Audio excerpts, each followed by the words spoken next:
Hello. So yeah, what this is about. So I gave a talk. It's about an hour long. It's about some stuff that I did on the internet over Christmas, where I kind of ended up being, I don't know, as I described, my 15 seconds of fame. So what I did is I took some data sets. There's now one talk. It's recorded. It's out there on YouTube. So rather than giving you the full digital leads, I've got the 45 RPM version. So there you go. There's some tracks. So what's the background? Okay, so as it says here, so I actually ended up getting interviewed by Bloomberg, and I did a blog for Open Innovations. In fact, I was at an event the other week at the DFT, and you kind of have to do that thing when you introduce yourself, and then there's the head of data at the DFT kind of stood up, a lady called Louise, no, that's the Secretary of State, anyway. She kind of stood up and kind of goes to the thing. She said, "Oh well, there's some amazing things you can do with open data." Yeah, okay. And one of the things you can do is with open destination data, and there's some kind of.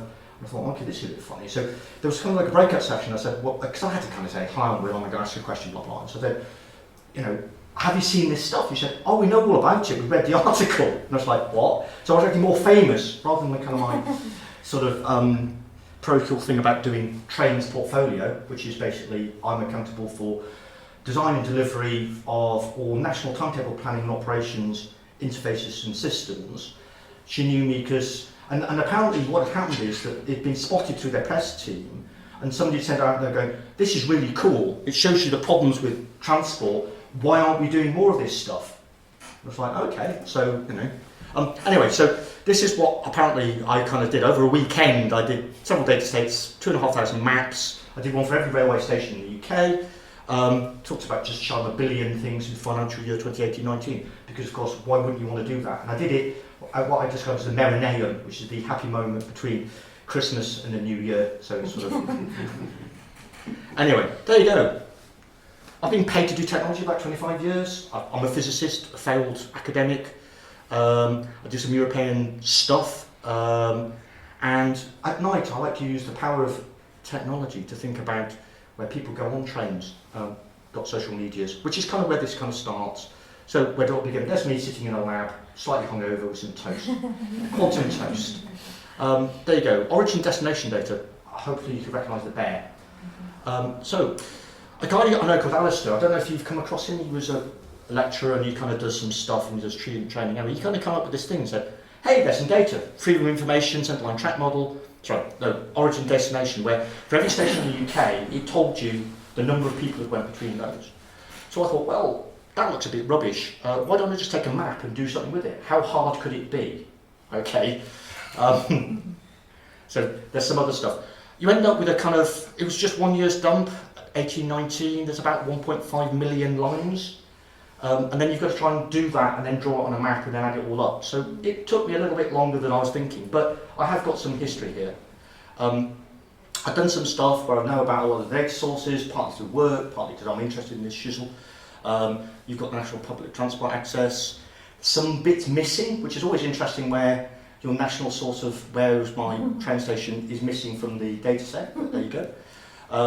I then have the central line track model, which there's been a big argument about this, where it basically has all of the track. So what do I do? You've got to kind of map onto it and deal with that.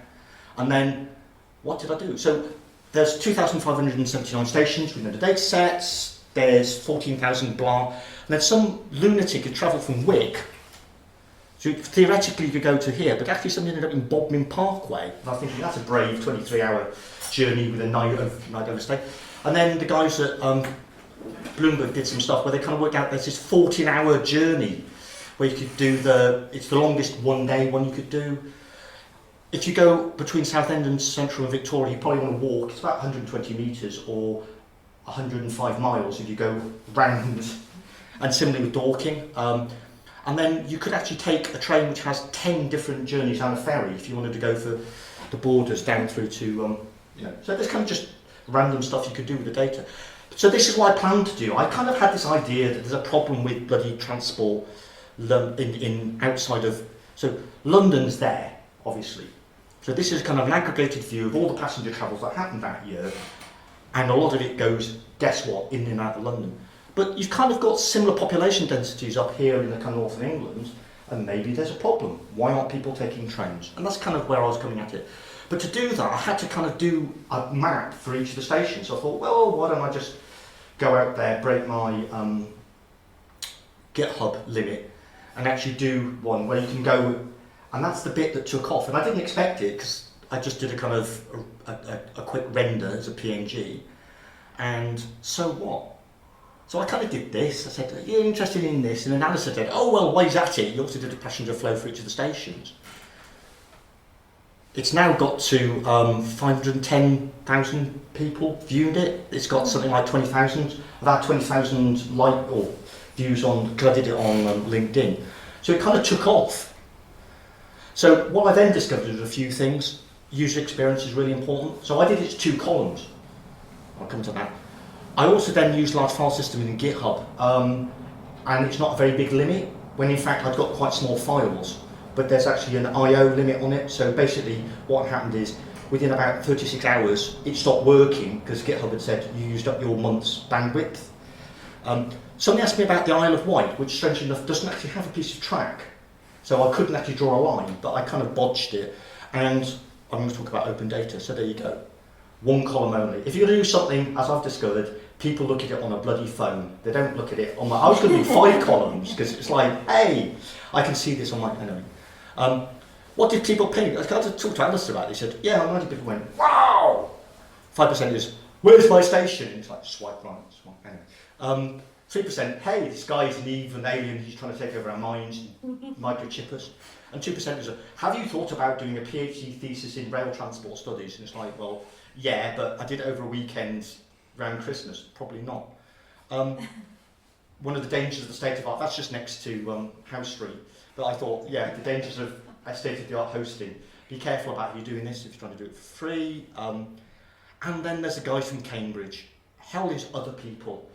They just banged on, oh, but my train goes into King's Cross and you've drawn the line and it seems to appear in... And I was like, well, I don't care. It's a simple model. Bang together. There you go. The code's on GitHub. Fix it yourself. And they go, oh, but I'd be so... It's the only time I've ever actually blocked anybody on social media. 30 answers in, I just thought, this guy isn't worth it. Anyway. Open data. It's not possible without open data. So here's a list of the open data I kind of used to pull the stuff together. I was very familiar with all of these enters because of the stuff that I do in other talks. So that's why I could do it in a weekend. But yeah, you go. I'll provide that. Open source. There you go. So Emma said, maybe I want to talk about the terminology. There's a bunch of tools, GitHub, Arango, Postgres. I do a lot of stuff in Python. I don't know, I've been kind of playing around with these kind of stuff for a while. And I also try and reference it. So the alphabet I'm using here is actually Rail alphabet, so it's the official font, and I quite like a nice colour. So it's actually in International Klein Blue. There you go. Shadows appear on the wall. So there you go. I ended up doing a blog, and this is the piece that I did in Bloomberg. So again, it was like, well, poor Northern Rail links. I mean, I was kind of being dragged into this and was kind of going, well, I'm a bit civil service here. But I think, what was my line? It was something along the lines of, if you're interested in data-based policy, this might be useful. And he said, that's a bit pointed. And I went, well, you may think that, but I couldn't possibly comment. And here ended. So next bit, what else have we been up to? There you go, Fritz Kohler. Some more data. They actually, I don't know why they did this, but they have now, and I'm sorry, there's a GIF animation which I couldn't get there. They've actually released 5 years of data, and it's really interesting to see what happens during the COVID times, because guess what? Those lines go away. But it's also interesting to see how, oh look, there's St Pancras, STP, and oh look, there's Sheffield. There seems to be a bit of a difference. Next thing, what else? I kind of lost my mojo a bit, because I kind of like, I don't know what I'm doing here. So, and I kind of got it back. So what I did is, somebody said, what's the squarest country in Europe? And I reckon it's Poland. So that would mean that Sweden's the coolest, because it happens to be the one with the, anyway, sorry, it's the one which is the least square. But anyway, moving on from my work in progress. So I've been kind of looking at trying to do some machine learning stuff, where I've kind of broken the country into grids, put the population, looked at trying to build a machine model around that. That's what you've actually got. This is what if you do a linear regression, you can see, oh look, there's Birmingham. And that's not what's actually happening in terms of train travel. And similarly, if I do a histogram gradient boosted tree regression model, you end up with a slightly different answer. So I'm just kind of wrangling my way through how do I end up trying to prove the fact that there is actually, and what would be a fair or equitable amount of travel in the north of England based on population distribution. But it's not a straightforward problem, but it kind of, gives me something to do. There's a big thing, part of it, I mean the reason why I was in London was because we had the rail data marketplace, and the so what. So this is the important bit. So deeds, not words. Emily Pankhurst in Manchester. It's about emissions. Why do I do this stuff? Part of it's kind of fun, part of it's because there's a point here. That's what we've done for CO2 emissions since 1990, about half. That's what we've done for transport. So we've got a problem, and actually steel on steel wheels, if you power it with electric, you use renewable sources, it actually says in the data, effectively there is no, once you've done the sunk cost of building it, there is no emission associated with rail travel if you use electric travel, freight or passenger, and you are using renewable sources of energy. Big but. Is it enough? Sorry, I probably overran, but there you go.